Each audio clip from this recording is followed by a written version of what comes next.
Hey guys, I hope you're all doing well. We're going to move on to the next lesson today, which is 12.2. So we're going to stay in chapter 12 for the rest of this semester. Really, we just have like this section and about one more, and I'm not sure yet if we're going to cover any other new material in that last short week that we have of e-learning. So make sure that you're staying tuned to watch for that. But we're definitely going to keep covering chapter 12 at least this week and next week. So this week, we're going to talk about frequencies and histograms. And again, this is all data analysis. Hopefully you guys thought last week was easy. This week should be too. So what you guys need to know is that frequency is the number of data values in an interval. Okay, so we'll talk more about what that looks like in just a minute.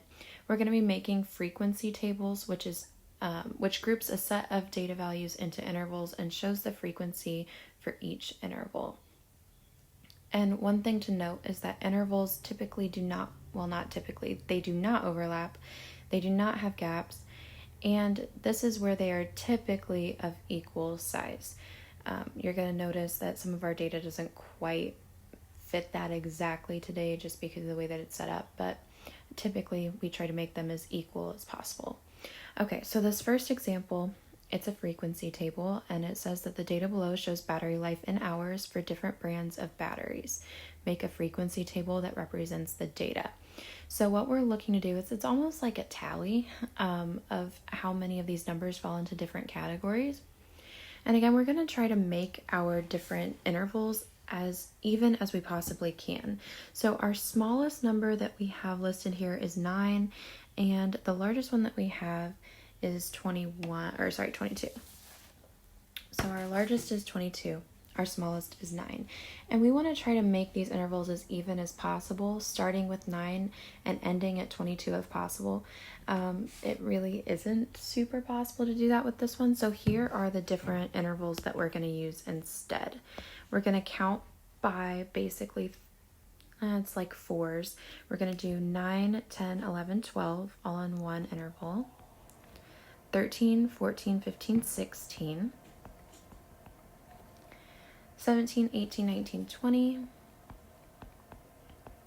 And 21 through 24 for the next one. The reason why we can't really make them any more even than that, and it goes a little bit above our biggest number, is just because we don't have enough room on this table to do that. Otherwise, we probably would have reduced our size of our intervals. The good news is that I was looking through your homework. I've already assigned it. There are 11 questions. I don't believe that any of them ask you to come up with the intervals yourself, so you guys should be okay with that. All right, so here's what we're going to do with that information. First of all, we're going to go through and basically figure out how many numbers would fall into each category. So how many 9s, 10s, 11s, and 12s there are. Okay, so I'm going to kind of make a tally off to the side just to show you where these numbers are coming from, and I'm going to mark them out as I go. So I have 1, 9, I have 1, 2, 3, 4 10s.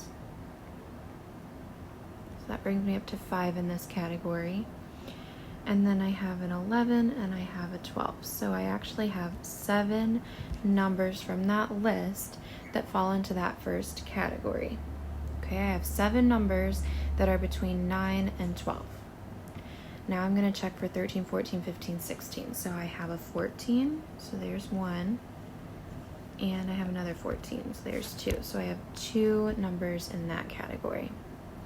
Next, I have 17, 18, 19, 20. Most of my list is already gone, but I do have 1, 18. So that's my frequency for that interval. I only have one number.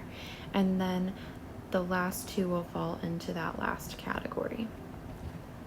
So this is what a frequency table would look like. They give you a list of data values, and you are going to figure out how many would fall into each category, or they call it an interval. So each interval that, again, should be given to you.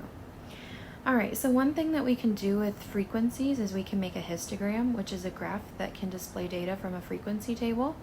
A couple things about histograms is that one bar is usually for each interval. The height of each bar shows the frequency. There are no gaps between bars, and bars are usually of equal width. So we want to try to make our table as equal as possible as far as the intervals go and how we graph it. All right, so we're basically gonna do the same thing again.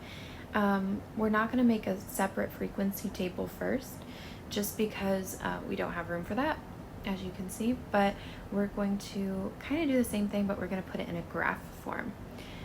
So looking at our data, it says that it shows the numbers of hours per week spent playing sports by a group of students. I've already labeled my axes because I wasn't sure I would have room otherwise, so I did that before we got started. The bottom is going to be the number of hours and the side is going to be the frequency. We're going to make a histogram that represents the data. So we're going to look for the same types of things again. We're going to look for the smallest number, which is 1 in this case, and my largest number is 17. So I'm going to try to split up my intervals so that they're nice and even. And in doing that, it actually works out really pretty well. Sorry, I'm trying to figure out what colors I want to use. I'm going to do black for the intervals. So I'm going to try to split this up, and we're going to make 4 separate groups. And I don't know that that's really that even, but we're going to call it even. And here's how we're going to label things. So in this first interval, I'm going to have numbers that fall between 1 and 4. In the second, I'm going to have numbers between 5 and 8. The bottom, I'm going to have 9 through 12. And then the last one is 13 through 17. And again, I've already looked through your homework. I didn't see anything where they were asking you to do that. So that's why I'm not really stressing, how to do that. But again, I'm just kind of trying to break the numbers up so that they're even. So like I have 1, 2, 3, 4, that's 4 different numbers, 5, 6, 7, 8, 4 again, 9, 10, 11, 12, 4, 13, 14, 15, 16, 17. That one's a little bit bigger because that has 5 numbers that fall into it. But again, I couldn't really do anything to avoid that. All right, and then we're just going to count by ones on the other side on the frequencies. So we have 1, 2, 3, 4, 5, 6, 7. Okay, that should pretty much cover it. Now what we're going to go do is we're going to basically count the number of numbers that fall into each of those categories, and then we're going to draw up to that on our graph. So I'm going to start, and I'm going to do these in different colors. I'm going to start with 1 through 4. So there's 2, 4, 3, and 1. Those are the only ones that I can count. So that's 1, 2, 3, 4 numbers. So I'm going to go up to 4 on my frequency. Let me make this a little bit thicker, that might help. So I'm going to go up to 4 on my frequency. And this I'm going to shade in. So my frequency for that interval is 4. Hopefully that makes a little bit of sense because we had 4 numbers that fell into that category. Okay, so I'm going to get rid of those so we don't look at those anymore. Actually, you know what? I'm going to leave that. Give me just a second.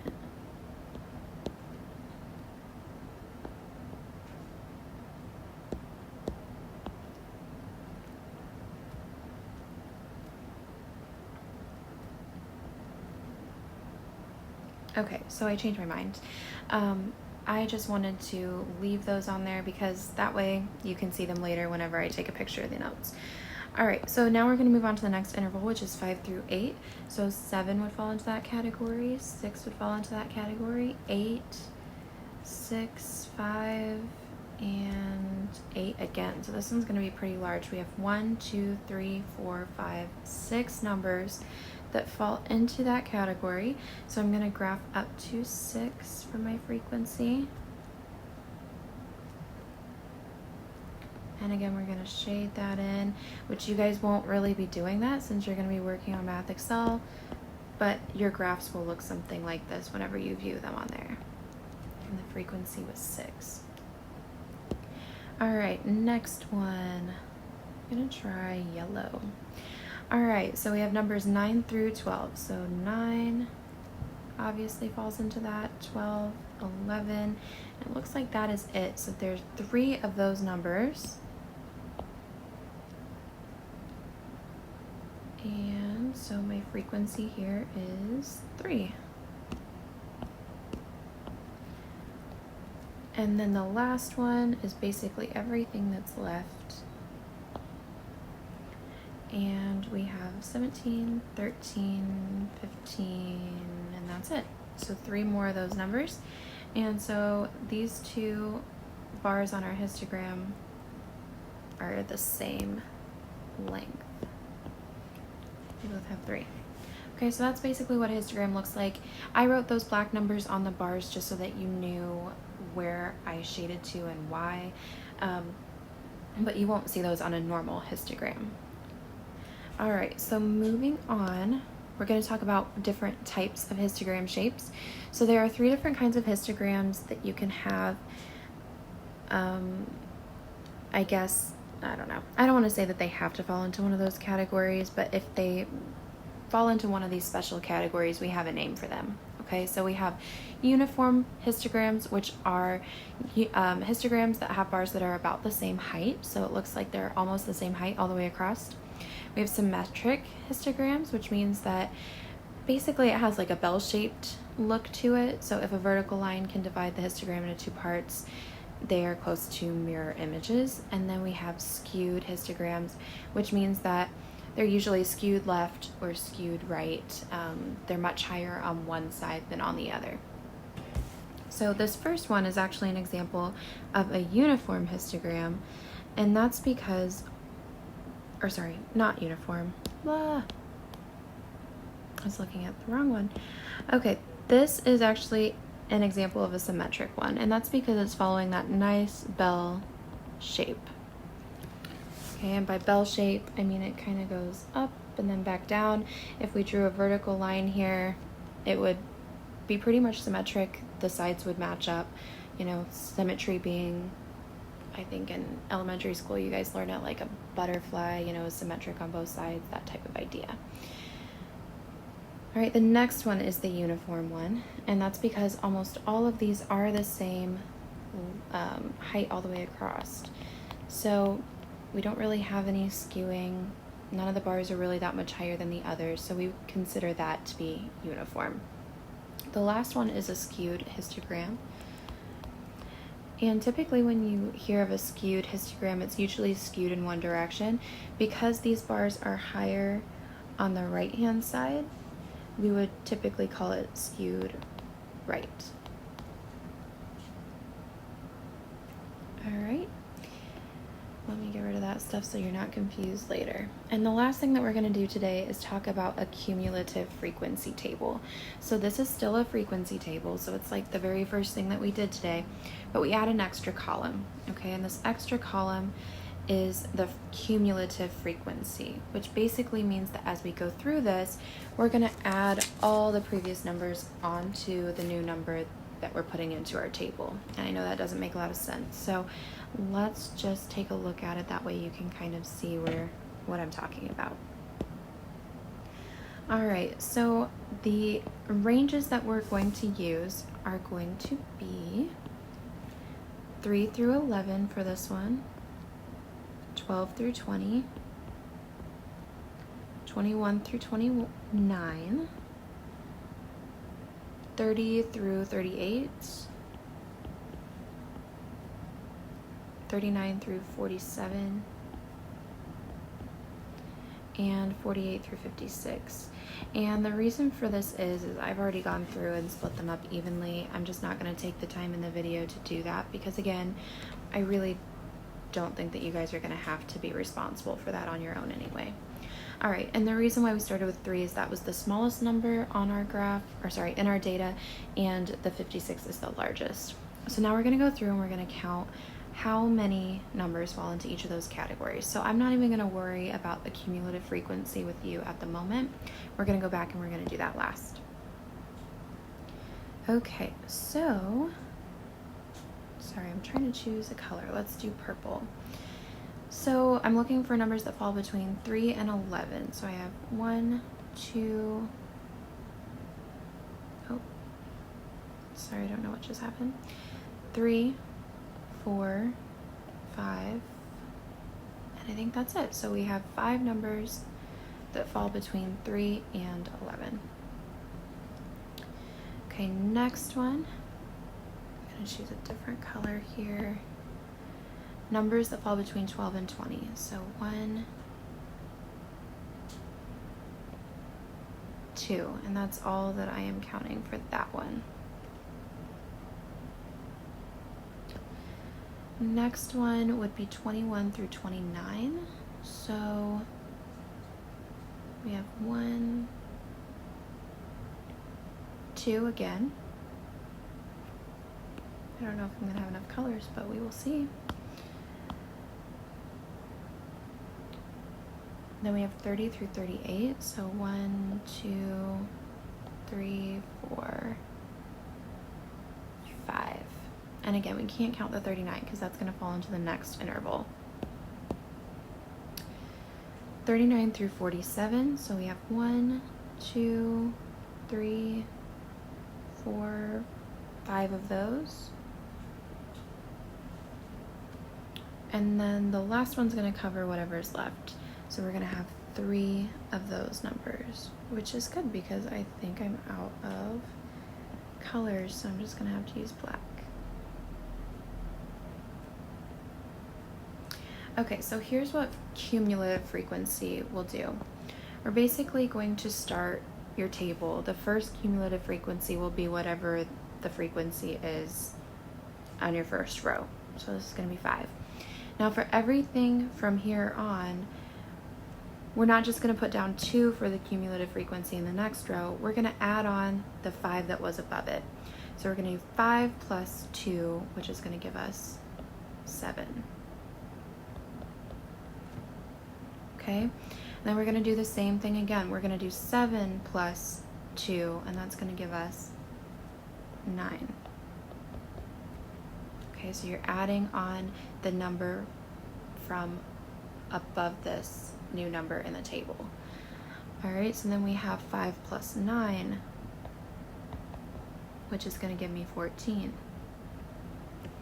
Then we're going to do 14 plus 9, or sorry, 14 plus 5, which is going to give me 19. Then we're going to do 19 plus 3. Oh, sorry, which gives me 22. Okay, so we get 22 here on the very, very end. And there's always a way that you can check this. Your cumulative frequency at the end, so this number right here, should match up with the number of data values that you have. So if we go back through, we have 1, 2, 3, 4, 5, 6, 7, 8, 9, 10, 11, 12, 13, 14, 15, 16, 17, 18, 19, 20, 21, 22. So that number should match the number of data values that you have in the very, very end. If it doesn't, then that means that you left something out whenever you were counting the numbers that go into your intervals. All right, so I know this is kind of different, but hopefully you guys will think it's pretty easy. Please let me know if you guys have any questions. I'll be available via Remind and email. And make sure that you guys are catching up if you are behind on any of your assignments. I'm updating those pretty frequently and trying to keep an eye on who has what done. So if you're having trouble at home with anything, please let me know so that we can find a solution so that you don't get any further behind. All right, I hope you guys have a great week. Again, let me know if you need anything, and I will talk to you guys soon.